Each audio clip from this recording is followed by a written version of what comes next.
శ్రీమద్ భగవద్గీతలో ఈరోజు మనం సాంఖ్యయోగంలో ఉన్నాం. సాంఖ్యయోగంలో రెండో అధ్యాయంలో ఉన్నాం. రెండో అధ్యాయంలో కూడా 31వ శ్లోకానికి వచ్చామండి. శ్రీకృష్ణ పరబ్రహ్మణే నమః. ఈరోజు పలికే వాళ్ళ పేరు ఊరు కొత్త చెరువు కృష్ణవేణి మేడం. కృష్ణవేణి గారు సిద్ధంగా ఉన్నారా? ఓకే. స్వధర్మమపి చావేక్ష్య నవికంపితు మర్హసి ధర్మ్యాద్ధి యుద్ధ శ్రేయోన్యత్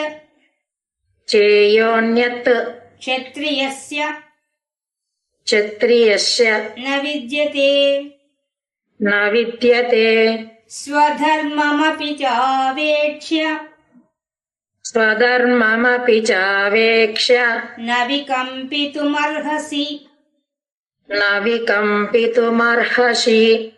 ధర్మ్యాద్ధి యుద్ధశ్రేయోన్యత్ క్షత్రియస్య న విద్యతే స్వధర్మమపి చావేక్ష్య నవికంపితుమర్హసి ధర్మ్యాద్ధి యుద్ధశ్రేయోన్యత్ క్షత్రియస్య న విద్యతే స్వధర్మమపి చావేక్ష్య నవికంపితుమర్హసి ధర్మ్యాద్ధి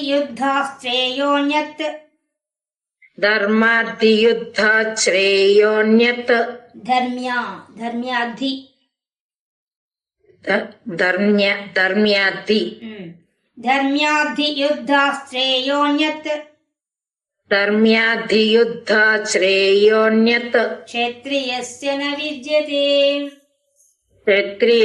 న విద్యతే. ఓకేనండి, మేట్ చేసుకోండి.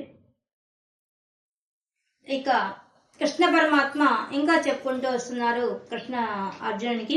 ఇక్కడ దాకా మనకి శరీరము ఆత్మ అని చెప్పారు, అంటే ఆధ్యాత్మిక పరమైన విషయం అంతా చెప్పేశారు. ఇప్పుడు ధర్మం గురించి చెప్తున్నారు. ఇక్కడ నుంచి 7 శ్లోకాల దాకా ధర్మం గురించి చెప్తారు. మరి ధర్మం గురించి చెప్పాల్సిన అవసరం ఏమవుతుంది కృష్ణ పరమాత్మ అంటే? మనం చూసాం మొదటి అధ్యాయంలో అర్జునుడు ఏం చేశాడు? ఆయన మనసులో శోకం పుట్టింది, మోహం వల్ల శోకం పుట్టింది. శోకం వల్ల ఏం చేశాడు ఆయన? ఒక్కసారిగా ఆలోచన మనసు ఆందోళన చెందంగానే ఆయన శరీరంలో అంతా వణుకు వచ్చేసింది. ఆయన శరీర పరిస్థితి మారిపోయింది. ఆయనకేం శారీరకంగా ఏ రోగం లేదు, కానీ మనసు యొక్క ప్రభావం వల్ల ఆయన ఒక్కసారిగా ఏమైపోయాడు? చేతులు వణికిపోయాయి, చేతిలో ఉండే గాంధీవం జారి పడిపోయింది, అట్లే కూలబడిపోయాడు. ఏమీ చేయలేని పరిస్థితికి వచ్చి కంటి నిండా నీళ్లు పెట్టుకున్నాడు. కన్నీళ్ళు కారిపోలే కానీ కంటి నిండా నీళ్లు పెట్టుకున్నాడు. అంటే అంత బాధకు గురైనాడు. ఏది ఒక క్షత్రియ వంశంలో పుట్టినవాడు. ఇప్పుడు అందుకని అటువంటి ఇక్కడి నుంచి మనం చూడాలి కృష్ణ పరమాత్మ మాటలు అద్భుతం. ఏంటంటే అర్జునుడు ఏ విధంగా ప్రవర్తించాడో ఆ ప్రవర్తనకు తగినట్టుగా ఆయన చేసిన పని గుర్తు చేస్తూ, నువ్వు ఇలా చేసావు, పలానా దగ్గర ఇలా చేసావు, ఇలా మాట్లాడావు అనేది చెబుతూ దాన్ని సరిదిద్దుతూ జవాబు చెప్తాడు. అది గొప్ప విషయం. అంటే ఏవేవి ఆయన నోటుకుండా వచ్చాయో, ఏ పనులు ఆయన చేశాడో అవన్నీ చెప్తూ వాడికి తగినట్టుగా గుణపాఠం చెప్పే రకంగా చెప్తాడు. 7 శ్లోకాలు అద్భుతమైంది. మొట్టమొదట మనకి చెప్తుంది నవికంపితుమర్హసి. ఫస్ట్దే కంపించాడు. కంపించాడు వణికిపోయాడు. ఆయన మొట్టమొదటి చూపించింది అదే కదా. ఆ రథం మీద నిలబడ్డవాడు కాస్త ఒక్కసారిగా వణికిపోయి మనిషి తన చేతిలో ఉండి చెప్పాడు కూడా, నా దేహం కంపించిపోతోంది, నా చేయి వణికిపోతున్న చేతిలో ఉండే గాంధీవం పడిపోతుంది అని చెప్పాడు. ఇది క్షత్రియులైన వాళ్ళు అనదగ్గ మాట కాదు అసలు. కానీ ఆ మాట అనేసాడు ఆయన. అందుకని ఆయన ఏ ఏ పదాలు ఆయన నోటి గుండా వచ్చాయో, ఏమేం పనులు ఆయన చేశాడో అవన్నిటిని ఊటంకిస్తూ చెప్తాడు జవాబులు. అద్భుతంగా చెప్తాడు.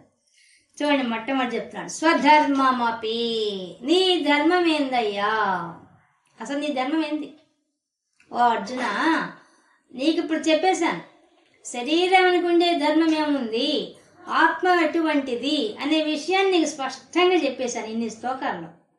ఈ పాటికి నీకు అర్థమైపోయింది. అలా ఏమర్థమైపోయింది? అలా శరీరం శాశ్వతం కాదని, ఆత్మ శాశ్వతమైందని చెప్పి ఇవన్నీ నీకు ఈ పాటికి అర్థమైపోయింది. అలా కానీ నువ్వేం చేసావు? ఇప్పుడు నేను చెప్పింది పక్కన పెట్టేసి ఇవంతా నువ్వు నమ్ముతావో నమ్మవో, లేకపోతే ఎవరిలో ఇవన్నీ పట్టించుకుని అనుకుంటావో ఏమో. అంటే మన స్థాయి గురించి మాట్లాడుతున్నాడు.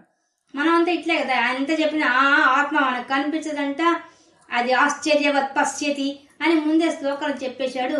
ఓ ఆయమ్మ అని కనిపించినప్పుడు సంగతులే అని మనలాంటి వాళ్ళు అంటాం కదా. మనలాంటి వాడి కోసంగా మాట్లాడుతున్నాడు. ఎంత బాగా మాట్లాడుతున్నాడు ఆయన. ఏమంటున్నాడు? స్వధర్మమపి. ఈ పోన్లే, నేను చెప్పిన ఆత్మ గురించి నీకు అక్కర్లేదు, నీ శరీరం గురించి అక్కర్లేదు. పోన్లే, అవన్నీ పక్కన పెట్టేద్దాం, అసలు విషయానికి వద్దాం. నువ్వు యుద్ధరంగానికి వచ్చి ఏం చేసావు? నీ ధర్మం ఏంది? స్వధర్మం, నీ ధర్మం, నువ్వు చేయాల్సిన పని. కనీసం అదన్నా గుర్తుందా? ఇవన్నీ వదిలేసేలే, నేను చెప్పినవన్నీ నీకు శోకాన్ని పోగొట్టడం కోసం చెప్పా. అవి ఎంతవరకు పనిచేసే పక్కన పెడదాం, అసలు విషయానికి వద్దాం. నీ యొక్క ధర్మం ఏంది అసలు? స్వధర్మమపి చావేక్ష అవేక్ష్యమపి. ఒక విధంగా నీ స్వధర్మాన్ని గురించి పరిశీలిద్దామా? ఏం అర్జున, అసలు నువ్వు చేయాల్సిన పని ఏందో ఆలోచిద్దామా, చూద్దామా? అప్పుడు తెలిసిపోతుంది నీ పరిస్థితి ఏందో. ఏం చేసావు? యుద్ధరంగానికి వచ్చి నవికంపితుమర్హసి, కంపించిపోయావు. కంపించేంత పరిస్థితి ఏం లేదే, కంపించాల్సిన అవసరమే లేదే. నువ్వు దానికి తగిన వాడి కూడా కాదు. నా అర్హసి అంటే నువ్వు తగిన వాడి కాదు. నువ్వు భయపడిపోయో అలా కాదు కదా నువ్వు ఏడ్చింది, అందుకోసం కాదు కదా నువ్వు కంపించింది. నీ శరీరం అంతా వణుకు పుట్టింది, దానికోసం కాదుగా పుట్టింది. దేనికోసం పుట్టింది? అవతల తట్టుండే వాళ్ళంటే నా వాళ్ళు మరణిస్తారని దాంతో నీకు ఆ ఆలోచన రావడంతోనే నీకు శోకం మోహం రెండు కలిగే కదా. కాబట్టి మొట్టమొదటి చూడండి, ఆయన శరీరంలో వచ్చిన మార్పును మొట్టమొదటి పేర్కొన్నాడు. అది కూడా నీకు తగింది కాదు, నువ్వు చేసిన పని నీకు తగింది కాదు. నువ్వు చేసింది ఆలోచించి ఒకసారి పరిశీలిద్దామా? నీ ధర్మం ఏందో ఆలోచిద్దామా? నీ ధర్మం ప్రకారం చూసినా కూడా క్షత్రియుడు ఏం చేయాలయ్యా? క్షత్రియుడు ఎవరన్నా యుద్ధరంగానికి వచ్చి వణికిపోతూ కళ్ళ నీళ్లు పెట్టుకుని ఎవరు ఉంటారా? ఇది ఎక్కడ చూసావా మనం? నువ్వేం చేసావు? యుద్ధరంగానికి వచ్చి ఆ పని చేస్తారా ఎవరన్నా? ఆ పని చేసావు నువ్వు. కాబట్టి నీకు తగినది కాదు నువ్వు చేసిన పని. నవి కంపితుమర్హసి, కంపించడం, వణికిపోయావు. అది నా అర్హసి, నీకు అర్హత లేదు, నువ్వు చేయడానికి తగిన వాడివి కాదయ్యా. ఎందుకు చేసావు అట్లా? చేయకూడదు కదా. ధర్మ్యార్థి యుద్ధ శ్రేయోన్యత్. ఇంకోటి ఏం చెప్పావు? శ్రేయస్సు. బల పెద్ద మాట ఉపయోగించేసావు. నేను నీ శిష్యుణ్ణి, నాకు శ్రేయస్సు ఏదో అది చెప్పుని బలి చెప్పావే మాటలు. మాటలు కూడా చూడండి, మాటలు ఎంచుకున్నాడు. ఫస్ట్ ఆయన ప్రవర్తన, నెక్స్ట్ ఆయన నోట్లో వచ్చిన మాట ఏంది? నేను నీ శిష్యుణ్ణి, నాకు శ్రేయస్సు, నాకు మంచి కలిగించేది నాకు చెప్పు అన్నాడు. ఆయన శిష్యుడు అయినప్పుడు వినయంగా అడిగాడు, నాకేది మంచిదో అది చెప్పు, నాకు దిక్కుదోచంది అని చెప్పాడు. దానికి చెప్తున్నాడు, నీకు శ్రేయస్సు ఏంది తెలియదా? ఏంది నీ శ్రేయస్సు? నీ స్వధర్మమే నీ శ్రేయస్సు. అది చెప్పేది ఏముంది అక్కడ? అది అర్థం కాకుండా ఉందా నీకు? ఎట్లా అడుగుతున్నాడు చూడండి మాటలు. మన ఫ్రెండ్స్ అడిగినట్టు, మనం ఏమైనా తప్పు అని చేస్తే మన ఫ్రెండ్స్ వచ్చి అడుగుతారు చూడండి, అంత బాగా అడుగుతున్నాడు. నువ్వు శ్రేయస్సు అని చెప్పి నన్ను అడిగావే, నీ శ్రేయస్సు ఏంది అసలు? నువ్వు చేయాల్సిన మంచి పని ఏంది? నీ ధర్మం నువ్వు చేయాలి, అంతే కదా. నీ ధర్మం ఏంది? నువ్వెవరివి? క్షత్రియ వంశంలో పుట్టిన వాడివి కాబట్టి నువ్వు క్షత్రియ ధర్మం చేయాలి. అక్కడ ఏముంది? అదే నీకు శ్రేయస్సు, అదే నీ శ్రేయస్సు, అసలు నీకే మంచిది. ధర్మ్యార్థి, ధర్మాత్, ధర్మంతో కూడుకున్నది. నువ్వు చేయాల్సిన పని ధర్మంతో చేయాలి. ఎప్పుడు మానవుడే పుట్టిందా ధర్మంతో పనిచేయాలి. కాబట్టి ధర్మంతో పనిచేయాలన్నప్పుడు ఆ ధర్మం ధర్మయుతమైంది, అంటే హితము కలిగించేది, మేలు కలిగించేది. అటువంటిది శ్రేయస్, అదే నీకు శ్రేయస్. అది ఎటువంటిది? యుద్ధం, యుద్ధాత్, యుద్ధం చేయడమే నీకు శ్రేయస్సు. నన్ను అడిగావు కదా, నాకు శ్రేయస్సు ఏందో చెప్పు, నేను కంపించిపోతున్నాను చెప్పావు కదా. నువ్వు ఫస్ట్ పాయింట్ కంపించడానికి తగిన వాడివి కాదు. ఎందువలంటే నువ్వు క్షత్రుడివి, నువ్వు యుద్ధం చేయాలి. యుద్ధానికి వచ్చి కూర్చొని ఇప్పుడు కూర్చొని నేను కంపించిపోతున్నా అని చెప్పడం నీకు తగింది కాదు. నెక్స్ట్ నీకు శ్రేయస్సు కలిగించేది చెప్పమన్నావు కదా. నన్ను అడిగితే నీ శ్రేయస్సు ఏంటంటే ఫస్ట్ బెస్ట్ ఏంటంటే నీ ధర్మాన్ని నువ్వు చేయడం. ఇంతే. నీ ధర్మం ఏంది? నువ్వు క్షత్రుడిగా పుట్టావు, అది ధర్మబద్ధంగా చేయాలి. నువ్వేమన్నా అధర్మ యుద్ధం చేస్తున్నావా? లేదు, ధర్మ యుద్ధమే చేస్తున్నావు. ఇది సాక్ష్యం మాకు దొరికిపోయింది. ఏంది? సామదాన భేద దండోపాయాలు. సామదాన భేదం అయిపోయింది. ఫస్టే చెప్పేశాడు. ధర్మరాజు అడిగాడు, అయ్యా మాకు 5 ఊళ్ళు ఇస్తే చాలయ్యా అంటే కనీసం సూది మన మోపినంత స్థలం కూడా ఇవ్వరని చెప్పి దుర్యోధన చెప్పాడు. అట్లా కూడా సామం, దానం దానం దానం కూడా పనిచేయలే. సామం మంచిగా చెప్పి చూస్తారు, కుదరలా. భేదం భేదం కూడా చెప్పారు. ఏమని? ఇంకా అందరి చేత చెప్పించారు. ఎవరి చేత? మన సంజయుడి చేత, మళ్ళీ కృష్ణుడి చేత, అందరి చేత చెప్పించారు. ఎన్ని చెప్పినా వాడేం మారలా దుర్యోధనుడు. ఇంకేముంది? దండోపాయం ఒకటే మిగిలింది. సామదాన భేద దండోపాయం, దాని లాస్ట్ దండోపాయం. దానికి వచ్చేసాం మనం. ఇది రాకుండా ఉండే కోసం మనం ఎంతో ప్రయత్నం చేసాం, అయిపోయింది. ఏం చేస్తావు? నువ్వు ఆ దండన చేయడానికి కోసంగా వచ్చావు. ఇంకొంచెం ఆలోచిద్దాం. నువ్వేం వంశంలో పుట్టావు నాయనా? క్షత్రియస్య. అస్సలు విషయం, నువ్వు క్షత్రియుడివి. క్షత్రియ ధర్మం ఏంటి? శతాత్ త్రాయతే. శతాత్ అంటే దోషం. సమాజంలో దోషం ఉంటే దాని నుంచి రక్షించేవాడు క్షత్రియుడు. సమాజం చెడిపోతోంది చెడ్డదాని వల్ల, అప్పుడు నువ్వు క్షత్రియుడుగా వచ్చి రక్షించాలి. అదే కదా నీ ధర్మం. శతాత్ త్రాయతే క్షత్రియ. వచ్చేసింది, క్షీణత్వం వచ్చేసింది దుర్యోధనుడి వల్ల. వాడు చేసిందంతా అన్ని ఆతతాయి పనులు చేశాడు, నువ్వే చెప్పావు. మరి అన్ని పనులు చేసినప్పుడు నీ క్షత్రియుడిగా నీ ధర్మం ఏంది? నువ్వేం చేయాలి? ప్రజలను రక్షించాలంటే వేరే మార్గం లేదు. వాడు అధర్మంలో ఉన్న విషయం నీకు అర్థమైపోయింది కదా. నీకు అంతా అర్థమైన తర్వాత ఇప్పుడు వచ్చేసేసి నాకు శ్రేయస్సు ఏంది నన్ను అడిగావు. నేను కంపించిపోతున్నా అని చెప్పావు. నువ్వు కంపించిపోవడానికి తగిన వాడే కాదు. ఎందువల్ల నువ్వు క్షత్రియుడిగా పుట్టావు. పోనీ నీకు శ్రేయస్సు ఏంది నువ్వు అడిగావే, నీ శ్రేయస్సు ఏంది? నీ ధర్మం ప్రకారంగా నువ్వు యుద్ధ రంగానికి వచ్చావు. నీవు అన్ని రకాలుగా చూసినా కూడా, ఏ రకంగా చూసినా కూడా, ఏది? సామ దాన భేద దండోపాయాల్లో దండోపాయానికి వచ్చేసాం. లాస్ట్ స్టేజ్కి వచ్చేసాం. ఇప్పుడు వచ్చిన తర్వాత, యుద్ధ రంగానికి వచ్చిన తర్వాత నాకు శ్రేయస్సు ఏందని నన్ను అడుగుతున్నావా నువ్వు? ఎట్లా ఉంది పరిస్థితి? ఎట్లా ఉన్నావు నువ్వు? నీ శ్రేయస్సు అంటే ఏదో నీకు మేలు కలిగించే శ్రేయస్సు అంటే మేలు, నీకు మంచి చేసేది ఏంటంటే ఒకటే, నీ ధర్మాన్ని నువ్వు చేస్తుంది. ధర్మ యుద్ధమే, ఇది ధర్మ యుద్ధం. అందులో నువ్వు అధర్మంగా యుద్ధం చేయడం లేదే. ధర్మ యుద్ధానికి వచ్చి కూర్చొని ఇప్పుడు నేనేం చేయాలి? నాకు శోక మోహాలు వచ్చాయి, నేను శోకాన్ని పోగొట్టుకోలేను, ఈ మోహాన్ని పోగొట్టుకోలేను, నేను చేయాల్సిన మంచి ఏందో నాకు నువ్వు చెప్పు గురువుగా అని అడిగేసావు. పైన నేను వణికిపోతున్నా అని చెప్పావు. నువ్వు వణికిపోవడానికి నీకు తగిన వాడి కాదు. రెండోది, నీ స్వధర్మాన్ని నీవు క్షత్రియ వంశంలో పుట్టావు కాబట్టి క్షాత్ర ధర్మంగా నువ్వు ఆచరించాల్సింది తప్పదు. ఎప్పుడు వచ్చి నేను ఏం చేయమంటావు నన్ను అడుగుతావా? నువ్వు ఖచ్చితంగా క్షత్రియ ధర్మాన్ని ఆచరించాల్సింది. క్షత్రియస్య న విద్యతే. క్షత్రియ ధర్మంగా చేయడానికి అంతకంటే వేరే ఇంకో ఉపాయం లేదు కదా. నా విద్యతే, ఇంకోటి లేదు కదా. నీకు తగింది అదే కదా. ఇంకా మళ్ళీ నన్ను ఎందుకు అడుగుతున్నావు? సరే, నన్ను అడిగితే అడిగావులే, నేను చెప్తున్నాను నీ సలహా. నన్ను అడిగావు కదా, నాకు శ్రేయస్సు ఏంది అన్నావు. నేను ఇప్పుడు చెప్పేశాను, ధర్మయుద్ధం చేయడమే శ్రేయస్సు. నీకు మళ్ళీ అది కూడా స్వధర్మం, నీ ధర్మం అని స్పష్టంగా చెప్పేశాడు. ఇప్పుడు చూడండి, మన ధర్మంలో ఎంత ఉన్నతంగా ఆలోచించే స్థితి ఉందో చూడండి. ఒక యుద్ధం చేయాలంటే దాని వెనక ఎంత కసరత్తు చేయాలి వాళ్ళు. ఆ యుద్ధానికి యుద్ధ ప్రేరేపించకుండా చేసుకోవాల్సిన పరిస్థితులు దండిగా ఉంటాయి. కానీ అన్ని దారులు మూసుకోపోయినా ఇంకా యుద్ధమే శరణ్యం అంటే తప్ప యుద్ధం చేయకూడదు అసలు.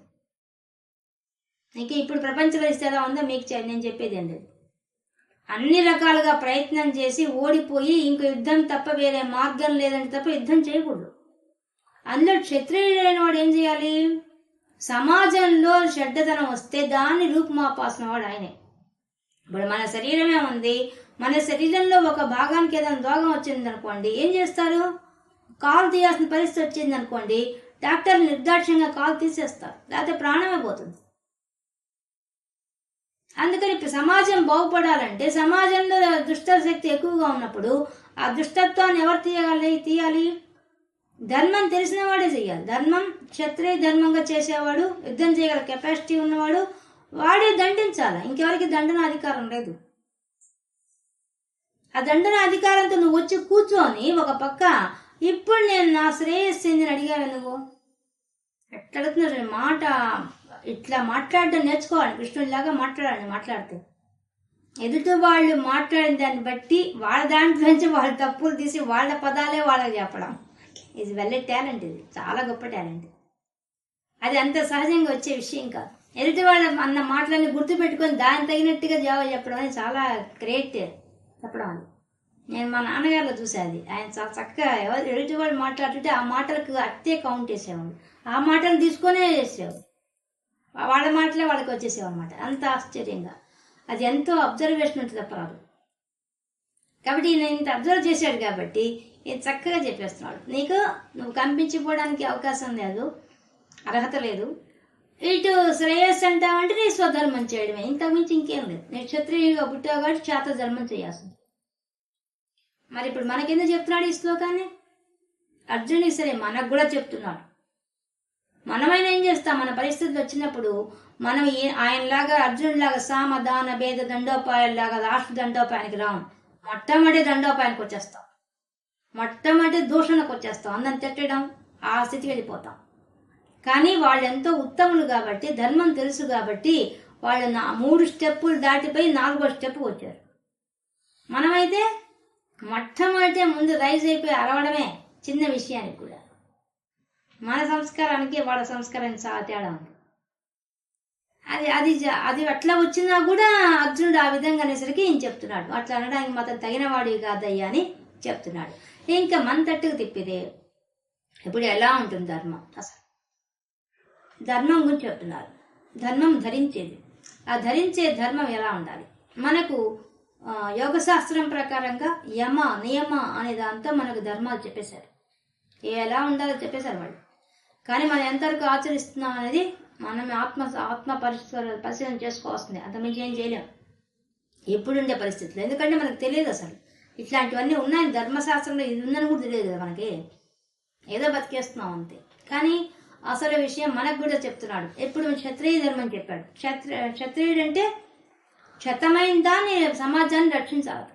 ఒక డాక్టర్ లాగా ట్రీట్మెంట్ ఇవ్వాలి సమాజానికి. అది క్షత్రియ ధర్మం. ఇప్పుడు మనకైతే మనకు పోలీస్ వ్యవస్థ ఉంది, రక్షణ వ్యవస్థ ఉంది, న్యాయ వ్యవస్థ ఉంది, అన్ని వ్యవస్థలు ఉన్నాయి. కానీ అవి ఎలా ఉన్నాయి మీకు అందరికీ తెలుసు, నేను చెప్పక్కర్లేదు. కానీ అంత కట్టుదిట్టమైన పరిపాలనా విధానం ఉండాలి. క్షత్రియ ధర్మంలో అది ఉండాలి. అది ఆచరించిన వాళ్ళు ఎవరన్నా ఉంటే అప్పుడు శిక్ష వాళ్ళని విధించాలి. అది ధర్మం. ఇంకా మన మామూలు ధర్మాలు వస్తే వర్ణాశ్రమ ధర్మాలు అని ఉంటాయి. మనకి ఏర్పాటు చేయబడ్డాయి. ఏందవి?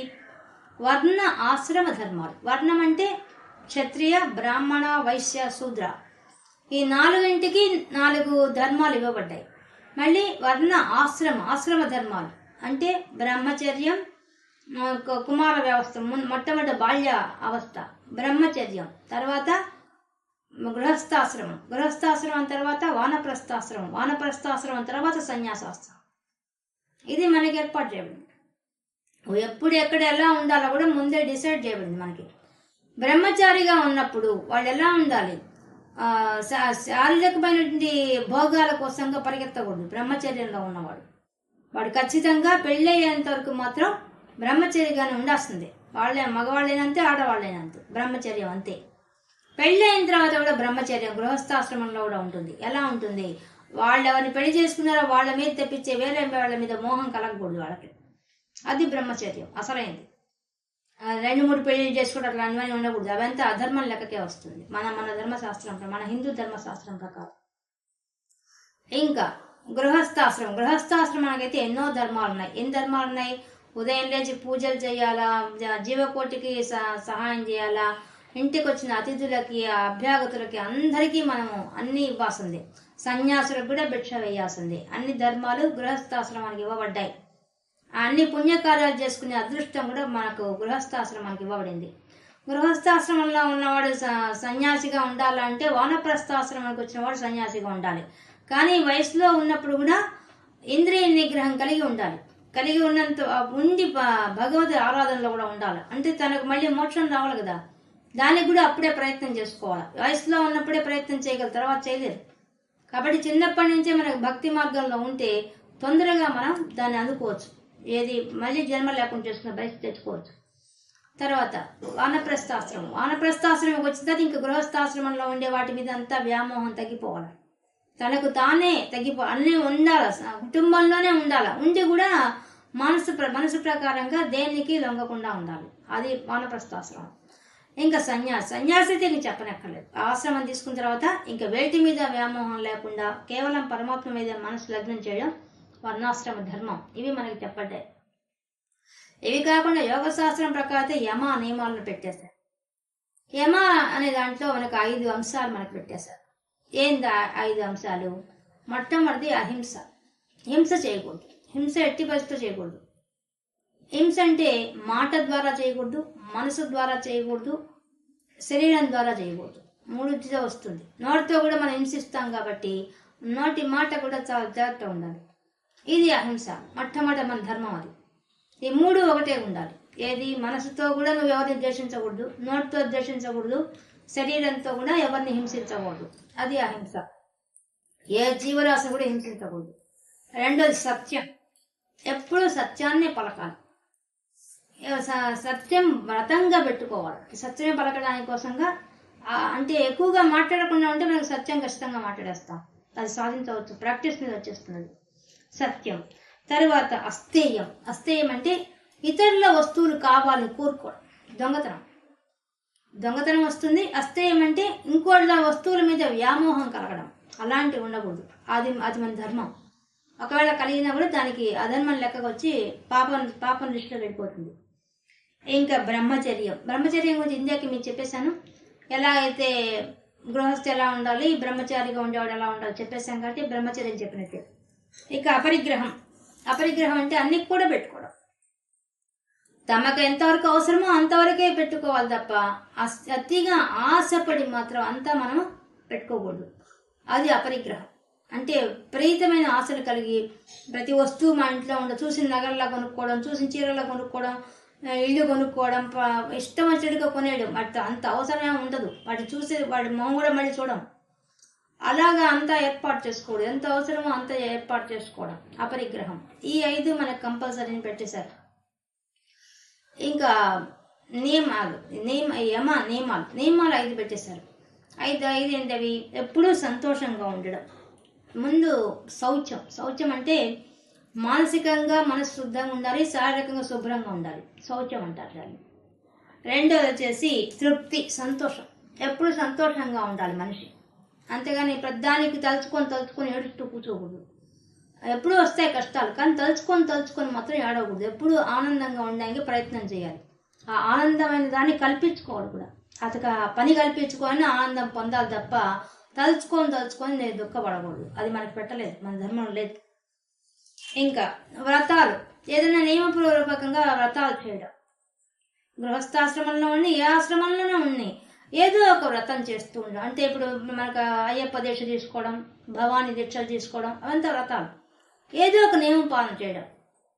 ఆ నియమం వల్ల ఏమైపోతుంది? ఇంద్రియ నిగ్రహం వస్తుంది. తద్వారా భగవంతుడు మనం చేరుకోవడానికి అవకాశం ఉంటుంది. ఇంకా స్వాధ్యాయం అంటే మంచి గ్రంథాలు చదవడం, లేదా గ్రంథాలు చెప్తున్న వినడము, ఏదో ఒకటి. ఈ రెండిట్లో ఏదో ఒకటి చేయాలి. స్వాధ్యాయం ఖచ్చితంగా ఉండాలి. రోజులో అది ఉన్నందువల్ల ఏమవుతుంది? మనం గొప్పగా ఎదుగుతాం, మన మనసు ఎదుగుతుంది.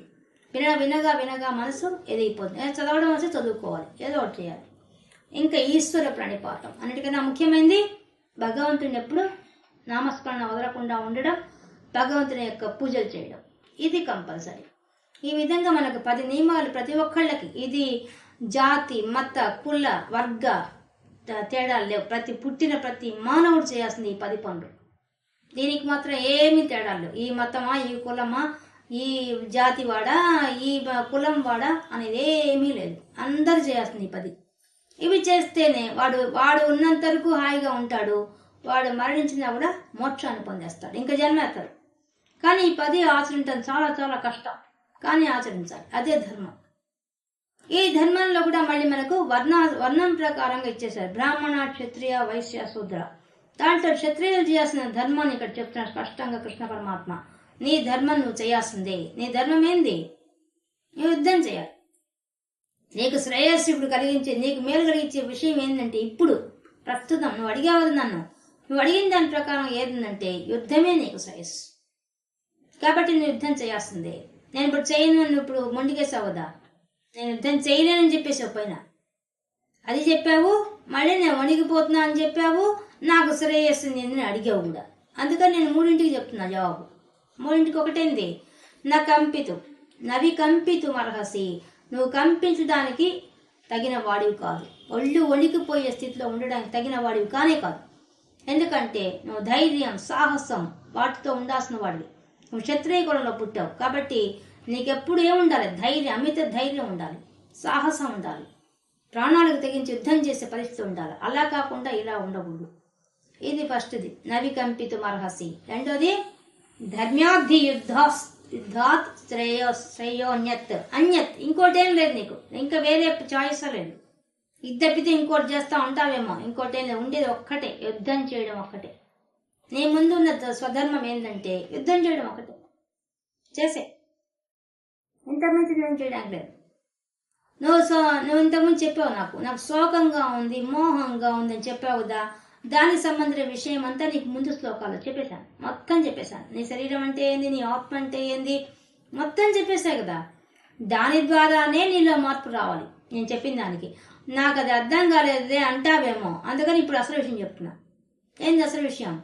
లౌకికంగా చూసినా, లోక వ్యవహారం ప్రకారం చూసుకున్నా కూడా, మనకు విధించిన ధర్మం ప్రకారం చూసుకున్నా కూడా నీ స్వధర్మ యుద్ధం చేయడం కాబట్టి నువ్వు చేయాల్సిందే. ఎప్పుడు నేను చేయాలంటే కుదరదు, అట్లా మాట్లాడడానికి వీలు అసలు. నువ్వు పుట్టిందే క్షత్రియ వంశంలో పుట్టి ఎలా మాట్లాడతావు అట్లా? కాబట్టి నీకు శ్రేయస్సు ఏం కలిగిస్తుంది నేను చెప్తున్నాను, యుద్ధం చేయి అంతే. వేరే చాయిస్ లేదు, నీకుండేది అంతే. స్వధర్మం అభిచావేక్ష అవేక్ష అపి.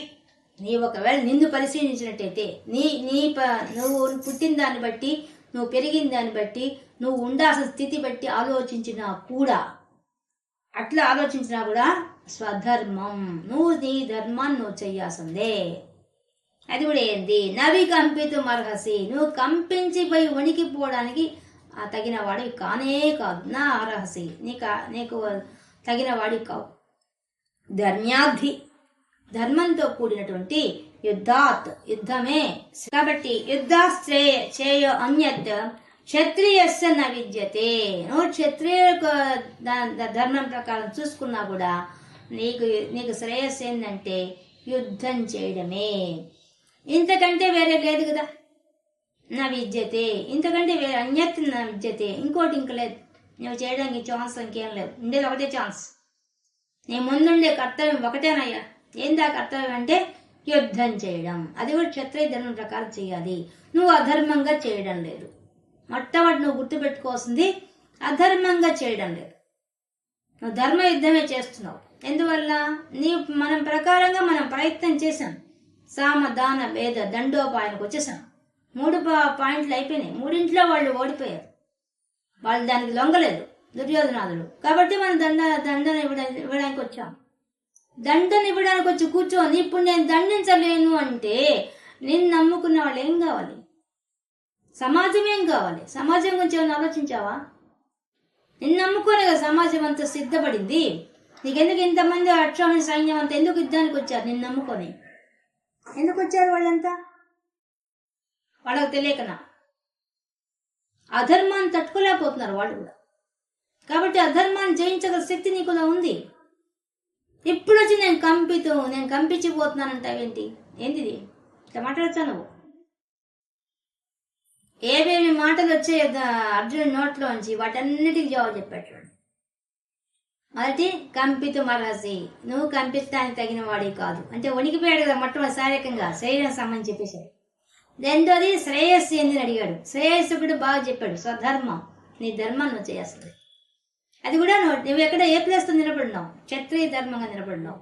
క్షత్రియుడిగా క్షత్రియస్య, నువ్వు క్షత్రియుడు అందువల్ల చేయాలి, ఇంతకంటే వేరే మార్గం లేదు. కాబట్టి ఇంకా ఆలోచిస్తాను, ఇంకా శోకం ఉంది, మోహం ఉంది అంటావా? శోకానికి మోహానికి కారణం ఏందో, వాటిని తొలగించే మార్గం ఏందో నేను ముందే అధ్యాత్మ విద్య ద్వారా చెప్పేశాను. ఇప్పుడు కూర్చొని నేను యుద్ధం చేయను అంటే మాత్రం తగిన విషయం కాదు. ఇక తర్వాత అసలైన శ్రేయస్సు అనే దగ్గర ఇంకో అర్థం ఉంది. శ్రేయస్సు అంటే మానవ జన్మ ఎత్తిన తర్వాత ఖచ్చితంగా మోక్షాన్ని పొందాలి. మోక్షం పొందాలంటే ఈ భూమి మీద నీ ధర్మాన్ని నువ్వు సక్రమంగా నిర్వర్తించాలి. నీకు అప్పుడే జ్ఞానానికి అర్హత వస్తుంది. నీకు జ్ఞానం తెలుసుకోవడానికి, తెలుసుకున్న దాన్ని అనుభవంలో తెచ్చుకోవాలంటే నీ ధర్మాన్ని నువ్వు ఆచరించాల్సింది, వేరే మార్గం ఏం లేదు. భూమి మీద ఏం ధర్మం పెట్టబడిందో ఆ ధర్మాన్ని ఆచరించాలి, అది నీ శ్రేయస్సు. నీ స్వధర్మం ఏంది? క్షత్రియుడివి చేయాలి. నీకు మోక్షం కావాలి, శ్రేయస్సు అంటే మేలు అని ఒక అర్థం, ఇంకోటి మోక్షం. నీకు అసలైన మోక్షం రావాలంటే జ్ఞానం కావాలి. ఆ జ్ఞానం సంపాదించాలంటే నీకు ఎలిజిబిలిటీ ఏంది?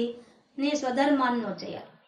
అట్లా చూసుకున్నా కూడా, ఏ రకంగా చూసినా కూడా నువ్వు మాత్రం ఇది చేయాల్సిన పరిస్థితిలో ఉన్నావు అనే విషయాన్ని స్పష్టంగా చెప్పేశాడు. ఎంత బాగా చెప్పాడు. మన గురించి మనకు చెప్తున్నాడు. ఇప్పుడు ఈ సందేశం మనకు కూడా, మన స్వధర్మాన్ని కూడా మనకు ముందే మన ఋషులంతా నిర్ణయించేశారు. మన వేదాల ద్వారా నిర్ణయించబడింది ఇలా చేయాలని. అదంతా మర్చిపోయినాం మనం. మన వేదాలు చదివినంత కాలం మనం ఏమీ చేయలేదు. వాళ్ళు చెప్పినట్టు అహింస పాటించాం, సత్యం పలికే వాళ్ళం, అన్నీ మనం వాళ్ళు చెప్పినట్టే ఉండింది మనకి. మన పద్ధతి అంతా కూడా ఎప్పుడైతే వేదాలు మనలోంచి వెళ్ళిపోయినాయో అప్పటి నుంచే మనం భారతదేశంలో మనం భారతీయులం కాకుండా అయిపోయాం. అసలు విషయం అది. భారతీయులైన వాళ్ళు ఏం చేస్తారు? బ్రహ్మజ్ఞానం అనే ఒక కాంతితో వాళ్ళు ఉంటారు. అటువంటి విషయాన్ని వాళ్ళు మర్చిపోతారు. మర్చిపోయాం మనం. అందుకనే భారత అని పిలుస్తాడు చూడండి. భారతదేశంలో పుట్టినవాడు, వేదం తెలిసిన వాడు ఎవరైనా సరే ఈ 10 నియమాలు పాటించాల్సింది. మనం ఎంతవరకు పాటిస్తున్నాం అనే విషయాన్ని మనమే ఆత్మవిమర్శ చేసుకోవాల్సిందే. 10. ఎప్పుడు నవ్వుతూ ఉంటున్నామా? ఎప్పుడు శౌచం పాటిస్తున్నామా?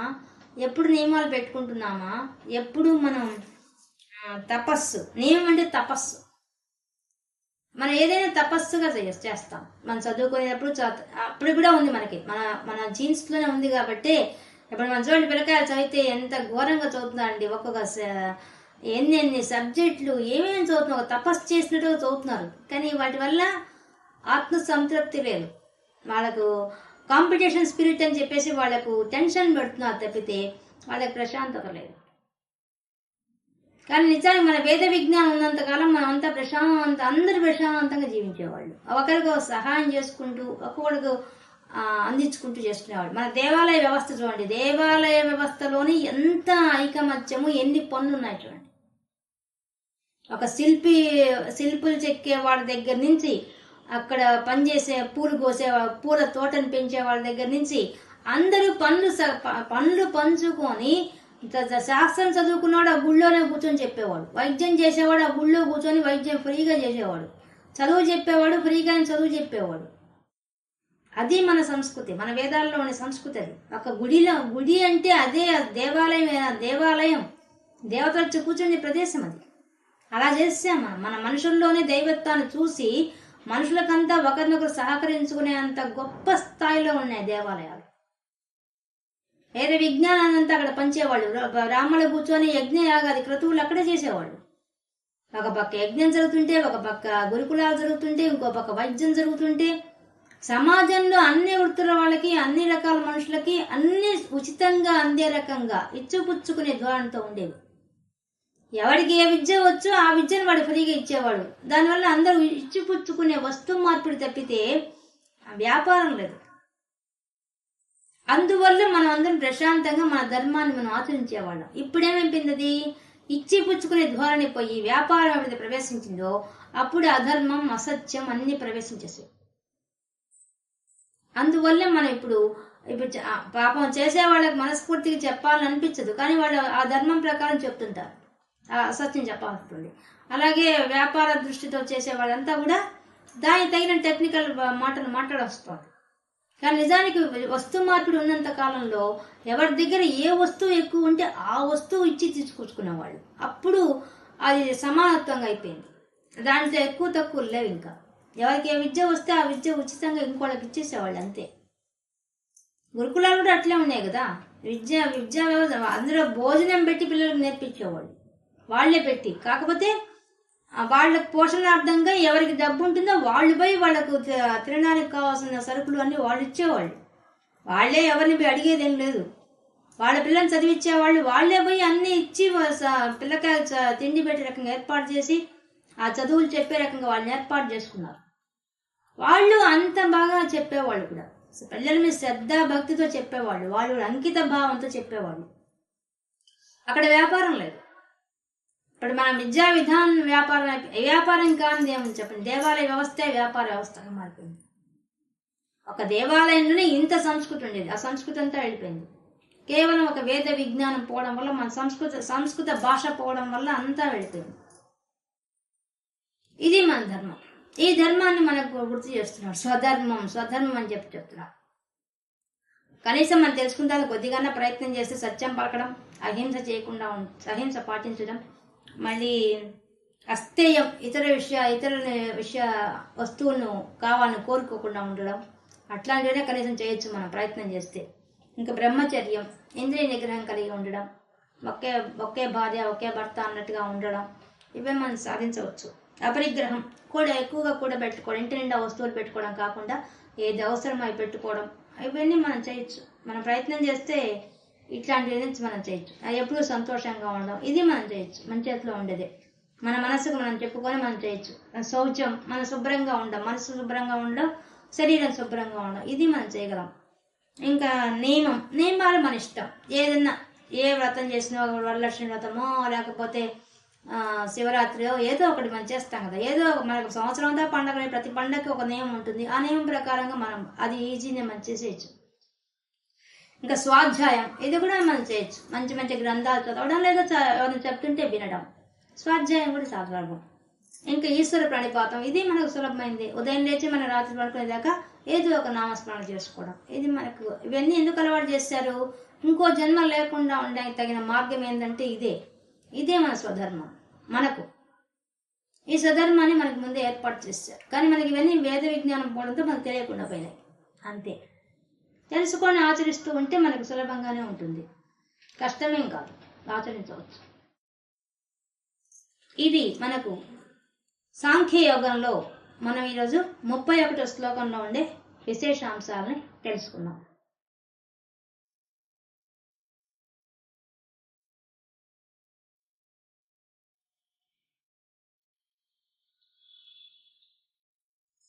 శ్లోకం చూసుకోండి. స్వధర్మమపి చావేక్ష అపి చ అవేక్ష చ అపి. పరిశీలించినా కూడా, అవేక్ష అంటే పరిశీలించినా కూడా, స్వధర్మం, నీ స్వధర్మాన్ని నువ్వు చేయాల్సిన పని గురించైనా పరిశీలన చూసినట్టయితే, నవికంపితు అర్హసి, నా అర్హసి కంపితం, వికంపితం, కంపించడానికి అవకాశం లేదు. నువ్వు వణికిపోయడానికి మాత్రం నువ్వు తగిన వాడివి కానే కాదు. అటువంటి అర్హత నీకు లేదు. ధర్మ్యార్థి, ధర్మంతో కూడినటువంటి యుద్ధాత్, యుద్ధము మాత్రమే. శ్రేయో నీకు శ్రేయస్సు. అన్యత్ ఇతరమైనవి, అది తప్పించి ఇంక వేరేవేం లేవు. క్షత్రియస్స క్షత్రియుడైన వాడికి నా విద్యతే, ఇంకేమైనా ఉందా?